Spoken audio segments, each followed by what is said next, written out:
நீ பிரயாசப்படாததும், நீ வளர்க்காததும், ஒரு ராத்திரிகளை முளைத்ததும் ஒரு ராத்திரிகளை அழிந்து போனதுமான ஆமணக்காக, ஆற்றால் ஒரு ஆமணக்கு செடிக்காக நீ பரிதபிக்கிறியே, வலது கைக்கும் இடது கைக்கும் வித்தியாசம் அறியாத 120,000 பேருக்கு அதிகமான மனுஷரும் அநேக மிருக ஜீவன்களும் இருக்கிற மகா நகரமாகிய நினைவுக்காக நான் பரிதபியாமல் இருப்பேனோ என்று சொல்லி ஆண்டவர் ஒரு கேள்வி கேட்கிறார்.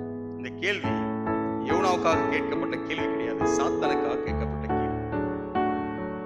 எனக்காக வரக்கூடிய ஜனங்களுக்காக நான் பாதுகாப்பாக இருப்பேன், எனக்காக மனம் திரும்பி என்னுடைய வழிகளை ஏற்றுக்கொள்ளக்கூடிய ஜனங்களுக்காக நான் இருப்பேன் அப்படின்னு சொல்லிட்டு ஆண்டவர் யோனாவுக்கு சொன்னாரோ இல்லையோ, சாத்தானுக்கு அந்த பாடத்தை செஞ்சாரு, வைத்தார். எனக்காக ஒரு கூட்டம் என்ன செய்யும்? எழும்பும். தேவனை தரிசிக்கக்கூடிய ஒரு கூட்டம் என்ன செய்யும் சொன்னா எழும்பும். வேதம் சொல்லுகிறது, நினைவே மக்களுடைய மனம் திரும்புதல் வேதாகமத்தில் சொல்லப்பட்ட the greatest joy, ஒரு பெரிய சந்தோஷத்தை கொடுத்த ஒரு மனம் திரும்புதல்.